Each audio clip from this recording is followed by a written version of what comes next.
India की number 1 choice Bharat matrimony. America की नई सुरक्षा नीति आ गई है, जरा यह खबर भी देखिए। नई सुरक्षा नीति अमेरिका की। अमेरिका ने चीन को सबसे बड़ा खतरा दोहराया। चीन को सबसे बड़ा खतरा बताया गया है अमेरिका की नई सुरक्षा नीति में।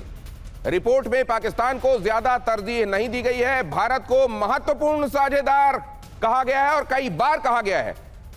मनीष झा, ये जाहिर है बहुत दिनों से चल रहा होगा काम, लेकिन ये जो प्रॉक्सिमिटी बढ़ती जा रही है, जिस तरीके से दोस्तों के साथ कुर्बत और बढ़ रही है और जिनके साथ कुर्बत नहीं थी वो भी करीब आ रहे हैं। चाइना के साथ किसने सोचा था कि एक बार फिर से चीजें सामान्य होने की तरफ जाने लगेंगी?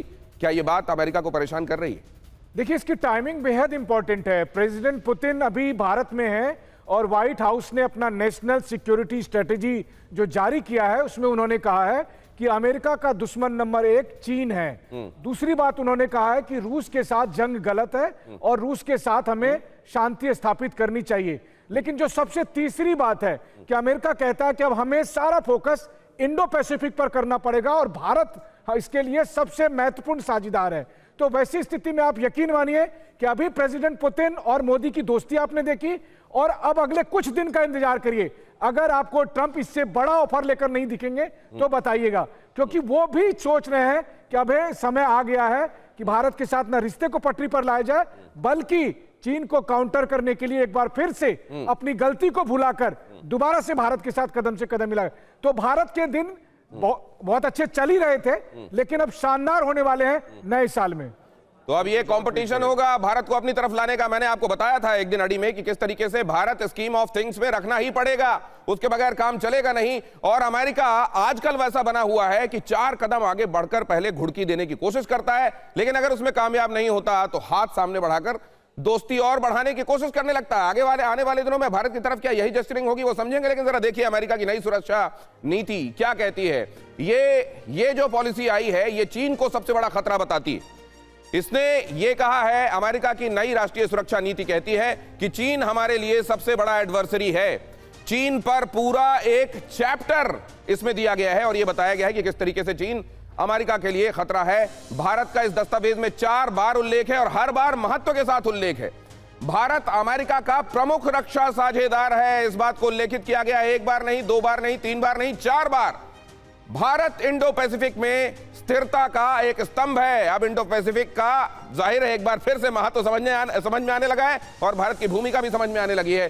चीन से मुकाबला करने के लिए भारत के साथ सहयोग बढ़ाएंगे।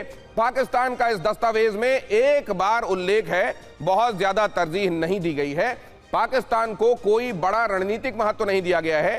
हालांकि आतंकवाद के संदर्भ में अगर इसमें जिक्र होता तो लोग ये समझते कि 9/11 से सीख ली गई है, लेकिन ऐसा होता है यहां पर ये स्मृतियां बड़ी छोटी होती हैं और सुविधा के हिसाब से स्मृतियों को समेटा जाता है या फिर कुछ देर के लिए कबर्ड में रख दिया जाता है। अब जरा मैं ये समझता हूं, चाइना को एडवर्सरी ये कोई नई बात नहीं है, लेकिन इसके साथ जो चीजें कही गई हैं क्या उनसे कुछ पता चलता है मिस्टर वोरा?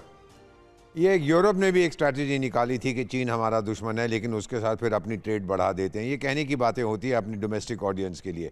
जो अमेरिका ने अब स्ट्रैटेजी निकाली है, मेरा मानना है, जैसा मनीष ने बहुत अच्छी तरह से कहा, टाइमिंग इसका देखना है। जब पुतिन साहब यहाँ पर हैं तो मेरा ख्याल ट्रंप और अमेरिकन एस्टैब्लिशमेंट जो है, व्हाइट हाउस कह रहे हैं कि भाई देख, हम भी तो पड़े हैं राहों में, क्योंकि आप शायद किसी को समझ आ गई है, अगर चीन आपका नंबर 1 एनिमी है तो आपका नंबर 1 दोस्त साझेदार जो उसको काउंटर कर सकता है वो नेपाल नहीं है, वो जिहादिस्तान नहीं है, वो साउथ अफ्रीका नहीं है, वो केवल भारत है जिसका बॉर्डर है चीन के साथ। Only India. हमारे पास वो ताकत है, क्षमता है, पॉपुलेशन है, आर्थिक ताकत है कि हम उसका डट के मुकाबला कर सकते हैं। और सबसे ज्यादा हमारे पास संजय कुलकर्णी साहब जैसे लेफ्टिनेंट जनरल्स हैं। वाकई। और लेकिन एक चीज और, अमेरिका का जो एक कदरन सॉफ्ट स्टांस ही कहूंगा मैं इसको, तरजीह तो खैर किस मामले में दी जा सकती है नहीं दी जा सकती वो दूसरी बात है, लेकिन यहां पर आतंकवाद के संदर्भ में उल्लेख और पाकिस्तान का उल्लेख नहीं होना यही बड़ी राहत की बात है पाकिस्तान के लिए। लेकिन अमेरिका के साथ बढ़ती कुर्बत को अर्जुक आजमी जी कैसे देखा जाता है पाकिस्तान में? क्योंकि ये बहुत सारे लोग कहते हैं कि अमेरिका जब करीब आता है उसके स्वार्थ होते हैं और कई बार जब वो करीब आता है तो खून भी बहता है पाकिस्तान में। देखिए, अमेरिका जब जब पाकिस्तान के करीब आया हम तो भुगतते रहे। क्या 20 साल जो अफगानिस्तान में होता रहा, क्या हम उसका हिस्सा नहीं थे?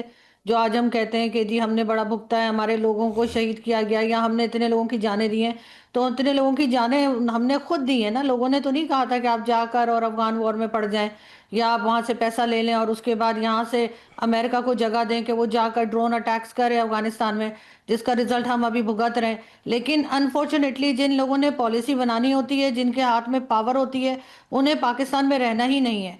वो भी निकल जाएंगे, उनकी फैमिलीज भी निकल जाएंगी, तो वो अपने लिए ही पॉलिसीज बनाते हैं जिससे वो अमेरिका से पैसा लेंगे, अमेरिका की मदद करेंगे या जो भी अमेरिका का साथ देंगे, और उसके बाद जब बारी आएगी भुगतने की या बारी आएगी उसका उस रिजल्ट को सामने फेस करने की, उस वक्त ये लोग निकल जाएंगे। इनमें से कोई नहीं होगा यहाँ। मुझे बता दीजिए कौन सा आर्मी चीफ पाकिस्तान का इस वक्त यहाँ पर है, कौन सा पॉलिटिशियन यहाँ रह जाता है जब उसे हटा दिया जाए। वो तो इमरान खान है जेल में है या भुट्टो साहब जेल में रहे, वो एक अलग चीज है, लेकिन अगर ये जेल में ना हो तो इनमें से तो कोई भी पाकिस्तान में नहीं रहता। पाकिस्तान में तो मेरे जैसे आम लोग रह जाते हैं। तो इस वजह से इनको कोई फर्क नहीं पड़ता कि ये इस वक्त भी अमेरिका का साथ देंगे और पाकिस्तान के लिए गलत पॉलिसी लेकर आएंगे। आप जब इस तरीके से बेलाग तरीके से सच को सामने रखती हैं तो यहां आपके मुरीद आपके और बड़े मुरीद हो जाते हैं। जब आप ये बात कह रही थी तो यहां पर मैं देख रहा था लोगों के चेहरे पर एक्सप्रेशंस कि कोई सच बोल सकता है, इतने बड़े जोखिम के बावजूद सच बोल सकता है। आरजू जी बधाई की पात्र हैं आप। इंडिया की नंबर 1 चॉइस भारत मैट्रिमनी।